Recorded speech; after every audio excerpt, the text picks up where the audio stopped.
Alors aujourd'hui, je vous parle donc des 5 mystères de vos problèmes. Sans plus tarder, le premier mystère, c'est quoi? C'est que tout le monde a des problèmes. D'ailleurs, quand on lit la Bible, tout le monde dans la Bible que Dieu a utilisé, ils avaient tous des problèmes. Jésus lui-même avait des problèmes. Il a eu des échecs sur échecs. Abraham avait des problèmes. Moïse avait des problèmes. David avait des problèmes. Joseph avait des problèmes. En fait, regardez, tous ces hommes, ils ont un point commun. C'est que ce sont des hommes qui ont impacté leur génération. Ce sont des hommes qui ont impacté la vie de tout un chacun. C'est pour ça qu'il est important pour vous de comprendre que malgré tout, peu importe les problèmes que vous avez, comprenez que tout le monde en a. Ce n'est pas parce que tu as un problème que tu as moins que quelqu'un d'autre. C'est parce que tu as un problème que tu es moins que telle personne, moins que telle personne. Non, non, non, non, non. En fait, les problèmes ne sont pas là pour te tuer. En fait, je dis souvent, c'est que Dieu ne cherche même pas des gens qui n'ont pas de problème. Dieu n'appelle pas les gens qualifiés. Dieu qualifie les appelés. D'ailleurs, je dis souvent à l'église, c'est que celui qui n'a pas de problème, c'est parce que Dieu l'a oublié, le diable l'a abandonné. Pourquoi? Parce que les problèmes, en fait, sont dans des manières de Dieu pour nous permettre justement d'avoir plusieurs promotions. Ça, c'est le premier mystère. Comprends que tout le monde a des problèmes. Mais tous ces problèmes-là, c'est juste une opportunité pour Dieu de nous donner des promotions. Le deuxième mystère des problèmes, c'est quoi? C'est que tout problème est une opportunité pour toi de te surpasser. Voyez-vous, Dieu, quand il nous a envoyés sur la terre, c'est pour régler un problème. Dieu nous envoie sur la terre pour faire quelque chose de précis. Maintenant, Dieu ne peut pas te donner, une grande bénédiction si tu n'es pas prête à l'accueillir, si tu n'es pas prêt à l'accepter. C'est pour ça que Dieu met des problèmes autour de toi pour te former d'abord, pour que tu sortes de ta coquille, pour que tu grandisses un peu en tant qu'enfant. Tu grandisses en tant qu'enfant de Dieu. C'est très important de le comprendre. Sache que dans tout problème que tu as, c'est une opportunité pour toi de te surpasser, d'être plus patient, d'avoir plus de caractère, d'avoir plus de joie, d'avoir plus de paix, d'être plus fort mentalement, d'avoir plus un mental solide. C'est une opportunité pour toi de te surpasser. Troisième mystère du problème, c'est que tous tes problèmes révèlent tes ennemis cachés. Tous tes problèmes, les problèmes que tu as, quand il y a un problème, ça révèle qui sont tes amis et qui ne sont pas tes amis. C'est pour ça que les problèmes que tu as présentement, regarde autour de toi. Qui sont tes amis, qui ne sont pas tes amis.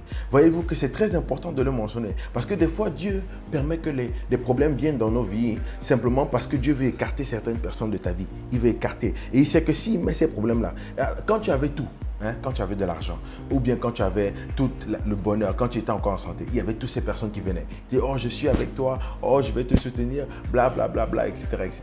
Maintenant que la vie a basculé, regarde un peu qui est à côté de toi. Ils ont tous disparu. Sache que ne t'inquiète pas. Là où les gens que le monde rejette, Dieu les propulse. Oh là là. Si le monde t'a rejeté, Dieu te projette dans ta destinée. C'est important. Si tu es rejeté des hommes, tu es projeté par Dieu. Alors ne t'inquiète pas pour ça. Parce que Dieu met ses problèmes pour enlever justement cette personne.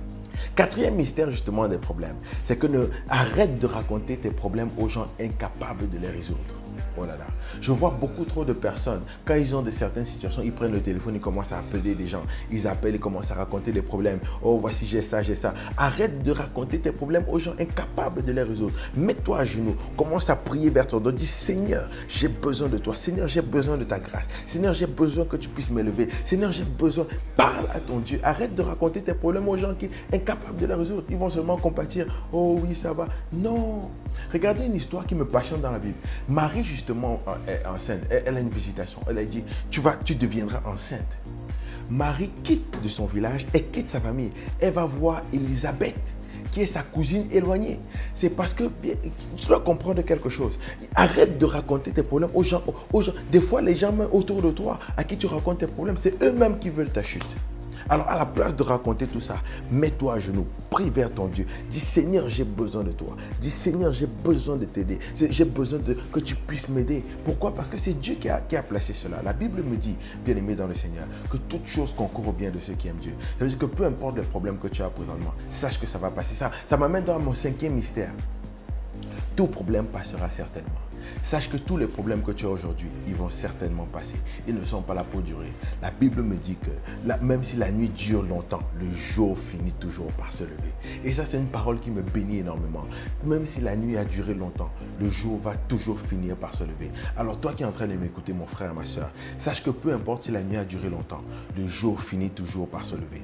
Le jour finit toujours par se lever. Alors ne perds pas espoir. Ne perds pas espoir parce que Dieu est le Dieu de sa parole pour l'accomplir. Alors peu importe ce ce que tu vis présentement, peu importe la maladie, ça a duré longtemps, tu as plein de problèmes. En fait, si tu as plein de problèmes, ça veut dire que Dieu prépare beaucoup de bénédictions. J'aime bien une phrase qui dit que quand tu croises justement le désespoir, quand tu penses qu'il n'y a plus rien, quand tu croises justement la maladie, sache que juste après, il y a l'élévation. Sache que juste après, il y a la guérison. Sache que juste après, alors n'abandonne pas présentement. Sache que tout problème passera certainement. Je termine avec ceci.